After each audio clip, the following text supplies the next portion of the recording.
Bem, a pesquisa da lenda, ela começou, foi ela que deu origem, na realidade, à Casa Grande.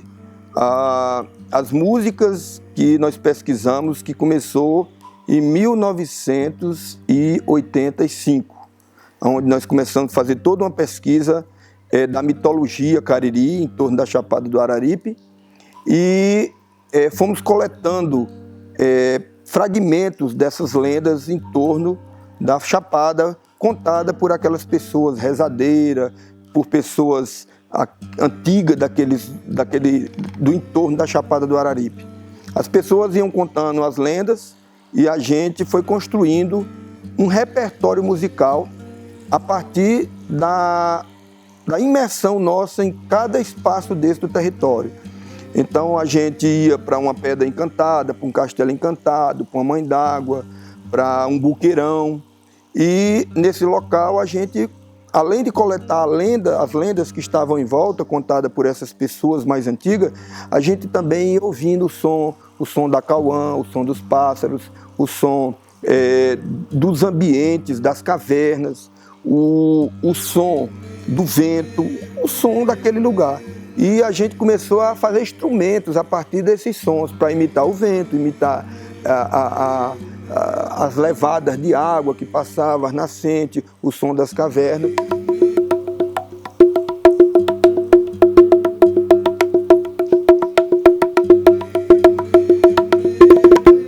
E começamos também a coletar sementes, como semente de tamboril, semente de árvores daquele local, e junto com cabaça a gente fazer esse instrumento de percussão.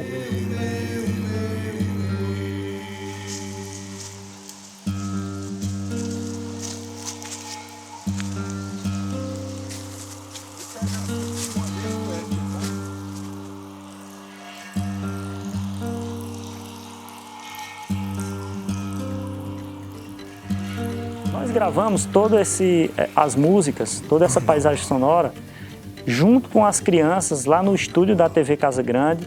Regravar a lenda na Fundação Casa Grande foi uma forma também de oficina para oportunizar outras crianças também a, dentro desses elementos sonoros, criar som, reconstruir os instrumentos e de fazer novos técnicos de som, lá junto com o André, aprendendo a montar os microfones, a fazer a criar um ambiente para gravação. Então nós fomos em alguns lugares captar sons dos pássaros do ambiente, né? Por exemplo, lá no sítio Pau Preto, na cidade de Potengi, gravar um sítio ornitológico lá, que é os pássaros que permeiam aquela região, e outros elementos de pessoas, né, vaqueiros da região que aboiam, né, o canto de Zé de Eloia, que foi uma pessoa que formou toda uma geração dos cantadores da igreja, da comunidade de Nova Olinda,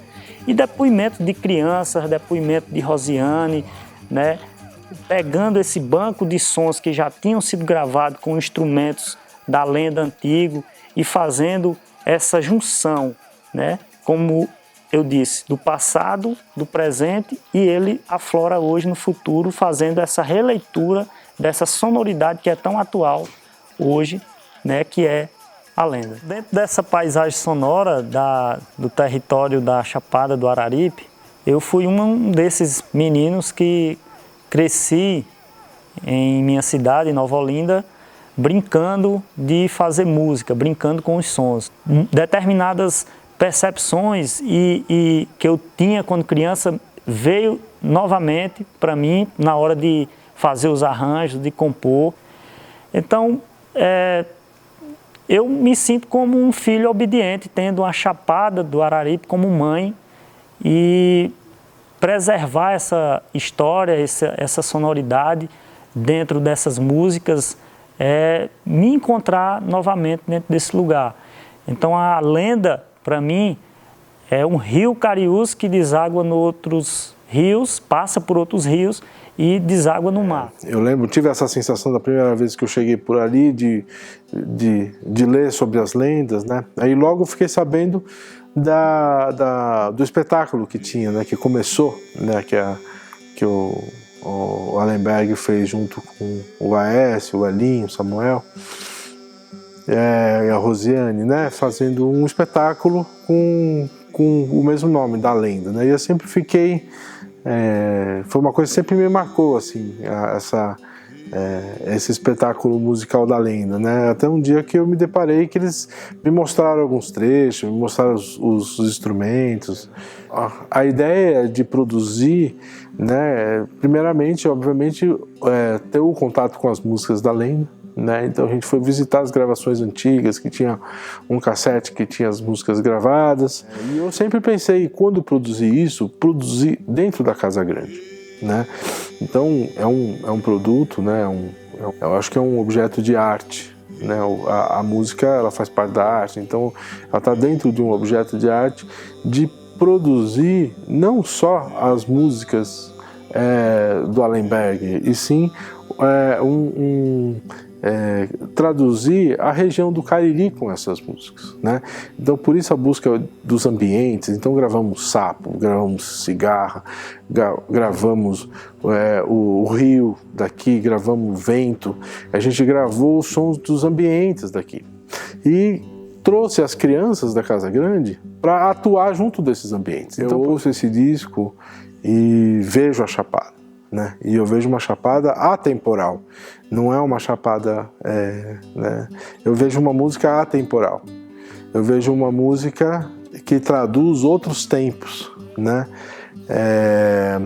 Inclusive porque tem gravações de tempos diferentes. A gente foi buscar a voz da Rosiane, que gravou anos atrás, fomos buscar o acervo, né, a fita cassete, para trazer, fomos buscar vários elementos, né, que já tinham no acervo da Fundação. Então, essa atemporalidade eu acho muito interessante nesse projeto, porque ele traz um fundamento, né, ambiental de uma música feita no Cariri,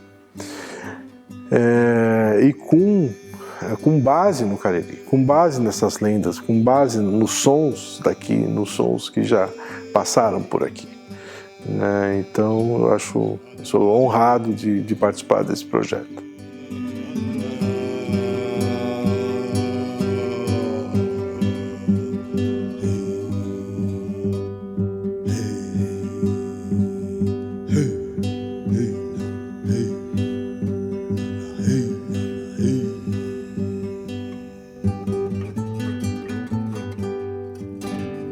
A gente viu esses meninos que tocavam, que tinha mais jeito para tocar, e aí trouxemos eles para a Lenda. E botamos uma parafernália desses instrumentos de efeito, e essa meninada fazia junto comigo e Rosiane. Eu fazia violão e fazia a gaita feita de apitos, né, de canto de pássaro. Rosiane tocava percussão e cantava junto comigo. E os meninos faziam toda essa peneira de efeito, fazendo aquela sonorização. Então, quando começava, as pessoas chegavam no teatro, já estava, né, assim, aquele canto de pássaro e tudo, e depois entravam os meninos fazendo o som, o palco escuro, fazendo aquele som da paisagem sonora. Aí a luz ia acendendo e daqui a pouco começava a lenda, a gente cantando essas histórias mitológicas da Mãe d'Água, do Castelo Encantado, do Buqueirão, história do Rei Manacá, da Rainha Jurema, de toda uma alegoria mitológica do povo Cariri, daquele povo que até então, depois da colonização, foi um povo que ficou invisível dentro dessa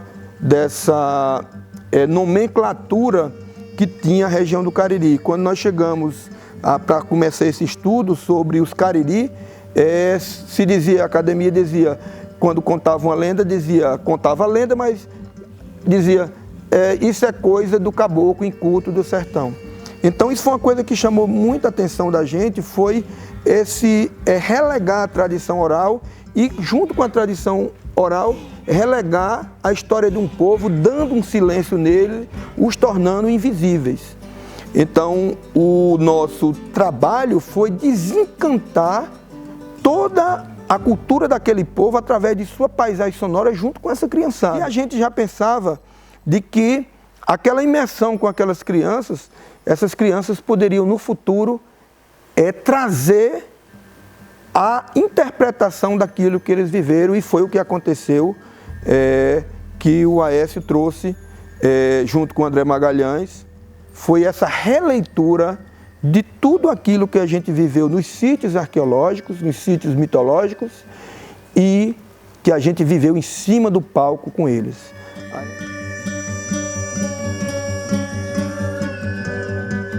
Então, o Cariri contém a memória das águas do Nordeste.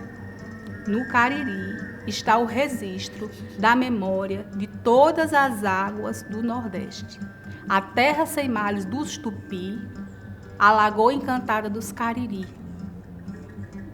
Para que vieram, em algum momento, talvez já no momento da secura do sertão, muitos povos em busca de vida, porque aqui é o lugar verde que permanece.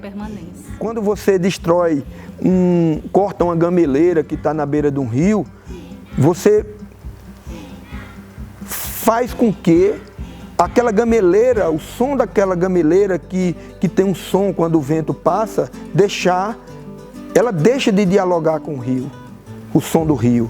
Então, eu quando era criança, eu ficava vendo as árvores e eu via que as árvores, elas tinham um diálogo com o rio. Ela tanto tinha com a paisagem, como também tinha com o som do rio. O vento das árvores e as águas. Então, entre um e outro, sempre existia um diálogo, e aquilo ali para mim me encantava. Então, chegava às lavadeiras na beira do rio para bater roupa e conversar enquanto estão batendo roupa, e aí já entrava outro elemento instrumental dentro daquele coral. Então, para mim, eu ficava vendo muitas vezes as mulheres lavar roupa na beira do rio e o vento passando por cima das árvores, e eu ficava encantado com aquilo, porque era como quem fosse uma orquestra, que vai entrando um violino, depois um violoncelo, depois entra o coral cantando. E aquilo ali, para mim, eu eliminava o português que as mulheres estavam falando, a língua que elas estavam falando, e elas, a boca delas era um instrumento. A roupa lavando era um instrumento. A bacia, quando arrastava, entrava outro instrumento. Então isso para mim foi uma coisa que sempre me encantou. E eu acho que a lenda é um resultado disso tudo.